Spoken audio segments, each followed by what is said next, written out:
sa lahat. Morning! Good morning. Share ko lang yung blessings from God. Ako talaga yung hindi palasimba, iniiwasan ko rin magsimba. Dahil sa ate ko, since birth, talagang ano na siya yung palasimba.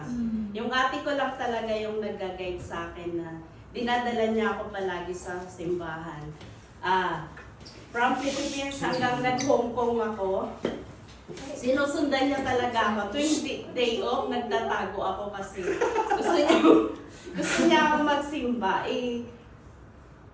Si God yung nag-aano sa kanya, nagdadala sa akin na natatagpuan niya ako sa park, yung ate ko.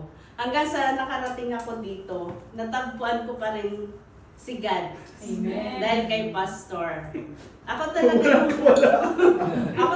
yung hindi ako pala simba, hindi rin ako Pero nung nagtagal na ako kay Pastor, doon ko naintindihan yung salita ng Diyos. Dati hindi ko iniintindi, pero ngayon, feel na feel ko na. Amen. Thanks God sa blessing. Yun lang po. Amen!